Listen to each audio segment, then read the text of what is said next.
welcome back to Let's Talk About Tobacco. I'm Lee Keller, and I'm here with Janiece Davis, Dr. Barry Hummel, and Dr. Michael Feinstein.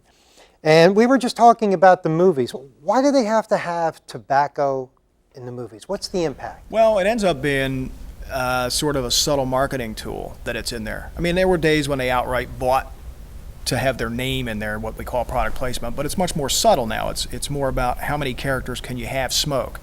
And so what happens is there's some studies out there being done out of UC San Francisco that show that between 50 and 60% of students who admit to smoking say they made that decision because it looked cool in a movie. So it has a tremendous impact. You know, you would think things like peer pressure and those kinds of things, social norming, they all have an impact.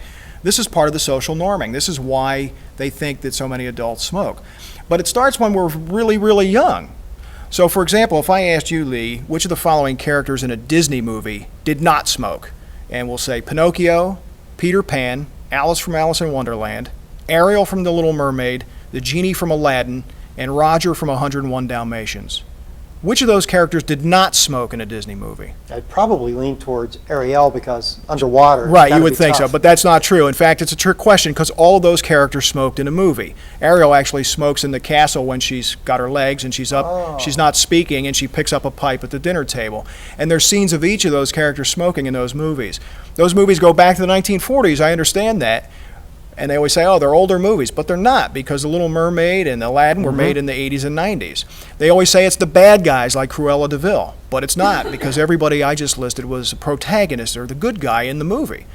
These things have a big impact on our kids. I've put Pinocchio in many times for my daughter when she was 4 and then left the room to go actually get some work done. 7 characters smoke in Pinocchio, including Pinocchio, who I want to point out is a wooden boy.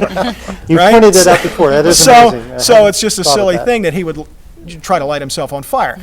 So these things have an amazing impact on the number and volume of times that kids are exposed to tobacco, which goes towards that normalization. And it's not just smoking tobacco.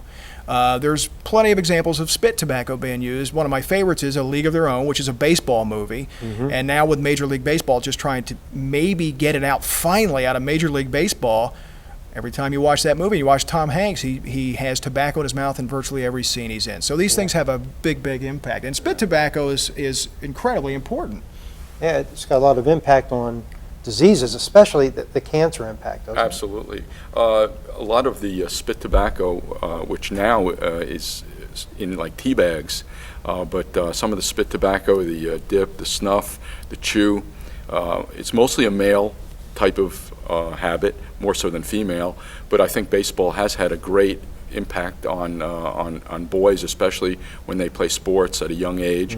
When they put that tobacco in their mouth, a lot of times if it's dip, they'll put it between their cheek and gum, and many times they'll put it in the same place time after time after time. And the local carcinogens, the effect of the carcinogens locally in the place they put it, usually starts off as a white lesion in the mouth. Very small? If the first sign of a problem, and that's called leukoplakia, and it's sort of a thick whitish lesion that forms right where they usually put that chewing tobacco. Also, a lot of the carcinogens and the poisons, of which there are many in chewing tobacco, maybe don't affect the lungs directly, but they certainly affect every organ and every cell in our body because they're being absorbed through the mucous membranes in the mouth and throat. So the chance of cancer is not only in the mouth but in other parts of the body also exist as well. Wow, and oral cancer is like one of the worst, isn't it? Very, very severe. In many cases, parts of the tongue, parts of the jawbone have to be removed, and in some cases, when it gets into the lymph nodes, of which there are many in the throat, and metastasizes, it can be a deadly cancer. And when we were talking earlier, we were talking about how kids perceive themselves as invincible because, as Dr. Hummel said, you get this when you're young and you start smoking, but it's going to continue and kill you many years later. That's not always the case with oral cancer and using spitless or It can occur in a young person. It seems that the effect of oral cancer, possibly because of the anatomy and the way it's used, it seems to occur in younger ages than the effects of smoking tobacco, which usually occurs more in the older population.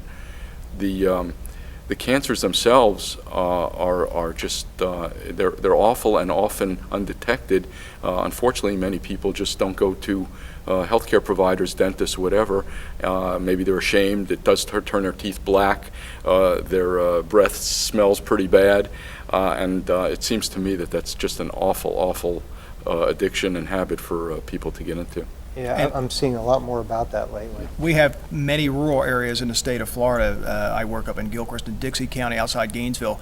It's almost a rite of passage to go out hunting with your dad and get your first can of dip up there. They have usage rates up there that are 5 and 6 times higher than it is for the state average, and are giving it to kids on purpose as if it's part of the culture. So we have a lot of work to do to get that misperception that it's somehow safer than smoking out of the community's knowledge base. It's not. It's equally dangerous, and maybe not as deadly, which is interesting because it's almost the effect of having cancer and having a disfiguring surgery and then living with that for years and years and years. Most of the spokespeople nationally who speak on this are former baseball players who got cancer at a very young age, and they're wonderful people, and they come to classes and make an impact because they are so horribly disfigured. But these people have to wake up with that every day, knowing that that decision left them with this life. Here locally, we have laryngectomy folks who come out and speak to our school groups. Some of them have been participating for 20 years, barely able to speak or unable to speak because of something that they decided to do. Horribly debilitating diseases. We have a lot of links on our website to go to videos and pictures that show all the different aspects of tobacco-related illnesses, but I think the most disturbing are definitely those associated with oral cancers, which most frequently are associated with the non-smoking varieties of tobacco. Right. So, how do kids get connected with this tobacco? I mean, here you are, you're a kid. Why would you want to go out and start using tobacco? How would you lure me? Well, that's the interesting question, is how would you lure somebody? Because remember, good advertising sells you something that you don't want and you don't need. That's what good advertising does. You know, if you want something or you need it, you know how to find it. So all the advertising is designed to get these things into people's hands when it's out of their radar. How do we get it in our radar? And one of the great tricks with the tobacco industry and youth for most of their products is in this very bucket. Wow. And that is to blur the lines between tobacco and candy. Wow. So we've got candy as the appeal for young kids, and I'm going to want to start using tobacco because of that? Well, it's not legal for me. Well, no, it's a more subtle thing. Let's go back in time to when you and I were kids, Lee, which is, back at the turn of the century. Which century? And back then, we had things like candy cigarettes, and these are still available. You're going to find them in ice cream parlors and kind of specialty stores. But the packaging is designed to look exactly like a cigarette pack. So here's a candy cigarette and here's a box of Marlboros. And you ask yourself, why do we need this? First of all, it's not very good candy if you remember eating it. But secondly, why does it have to look exactly like the box? And the answer is because it gives kids a prop. It's a way to model adult behavior. It's that normalization thing where we say, well, if every adult's doing it, let me pretend with a candy cigarette and act like my father. Now, I did that. It didn't make me a smoker. But it conditioned me to hold it, walk around, and pretend I was an older person. And so where it's gotten really dangerous is, what if I told you that we could switch that? What if I told you that now that the tobacco packages are starting to look more like candy packages is the trick? I'll tell you what, when we come back in a minute, let's take a look at some of those examples, and we'll see and understand why kids are very much in risk with tobacco. So stay right with us.